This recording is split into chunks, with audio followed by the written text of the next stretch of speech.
Hi friends, नमस्कार, जय जगन्नाथ, जय माँ समली। केंदा अछन आपण माने? आशा करू छे बहुत भल से थिबे। वेलकम करू छे लिपा संबलपुर ब्लॉग के। तो फ्रेंड माने एटा देखो, एटा कुचिंडा रो रोड साइड रे एटा बसई थिले छती। तो मोर हस्बैंड जेसन कुचिंडा के ड्यूटी, तो एटा घिनु थिले छती आउ घर के आनले छती। एटा होची मोरडो छती बसई थिले पिचो मोरडो हल्दिया हल्दिया टा धो धोटा देखो पूरा फ्रेश टा बेले एटा देखले आ आनी छन नुआफल हेमु बोली एटा आसले 2-2:30 बजे घर के आ एटा आनी छन आधा केजी ऊपर थिला 750 ग्राम थिला बेले एटा मुई काय छतिया देखो बोली पचरौथिली बेले एटा देखौथिले केते अछि केते टका नेला बोली पचरौथिले मी बेले एटा देखौथिले बेले आजिरो माने रातिर खंजाटा इटा कहत रानी बाड़ी तो मैं सारी थिली न खाई पी सारी थिलु न बेले एटा राती रांधमु बोली किनी मुई धुई धुआ करी रखी देली आउ फ्रिज थी रखी देली आ एटा मैं राती रांधबी बोली रखी देबी बोली भाबुथिली किंतु बाबू छा सुईथिला फ्री थिली बेले किनी एटा मुई धुई धुआ करी रखी देसी बोली आउ घरु बाहर करली आधा बाल्टी पानी आउ रौड़ी रौड़ी छती के 2 थर 3 थर करी धुई देली मुई आउ छोट छोट पीस करी काटी देली माने हाथे तो हेई जुआ बोली भाबली आ एटा मैं छुरी रे नी काटी एटा हाथे ना छड़े देली छोट छोट कोन करी देली आउ छती ता कि मोर बहुत फेवरेट है माने जेंसी भी छती हो पाल छती बिहड़न छती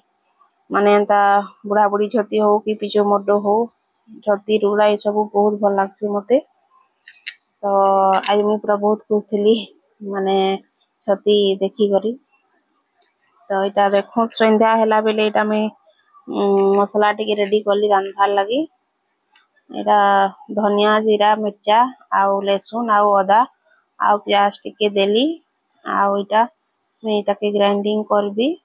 आउ छती तो रांधबी तो कहा के छती तुन भल लागसी जे मते कमेंट रे कहबे आउ फ्रेंड माने मोर चैनल के टिके सब्सक्राइब करि दो आ वीडियोटा जदि भल लागुछि आपन मान को हेले प्लीज टिके लाइक कर देबे आउ कमेंट करबे भल भल कमेंट करबे आउ सांग मन करने के शेयर करबे तो एटा देखो तुम ग्राइंडिंग कर देबी एछन मसलाटा आ एटा बाबू से आडे किनी आरो रूम रे ननी घर रूम रे एटा खेलु थिला तार दुही झियो संगे तो आना जाना तार चली थिला न इनु सेनु इनके होतिसी बाबू छुआ मैं रांधु थेसी बेले भी पले आउतिसी देखि छन आपन माने वीडियो रे तो एटा देखो लाइट टिके कम थिला बेले मुई हस्बैंड को डाकली लाइट टिके देखाबो बोली तो एटा आसली आ लाइट टिके देखौथिले तो एटा देखो मैं तेल गरम हैला बेले एटा प्याज के पकई दउ छे आउ प्याज के भाजी देबी पूरा टिके लाल हेबा जकर तार परे मुई किनी एथि से पीसी थिली मसला के पकई दउ छे आ मसला के मैं भल करी भाजी देली पूरा माने ता कच्चा अंशटा मरबा जाकर पूरा भल से कसी देली आ इति हल्दी पाउडर आ रंग टिके आउ एवरेस्ट मसला टिके मैं पकई देली तो मसलाटा सिझबा बोली मुई पानी भी टिके दे देथिली आ खापी देथिली तार परे देखली देखो टिके पानी अटी जेथिला न तार परे मैं छती के पकई देली तार परे मैं घाटबी ताके भल करे आउ माने कि एटा घाटू तो बहले जे करी नहले कि तलाड़ी लागी जोते से टिके माने से भेंडी थी केनता कि चिपचिपा अंश थी हंता एटा भी टिके माने लागी जिसी बेले एटा के सब बेले घाटू तो बहले जे तार पर एटा देखो मैं स्वाद अनुसार नून पकई देई छे आउ इथि कि पानी पूरा में देनी आउ केते पानी बाहरी थिला देखो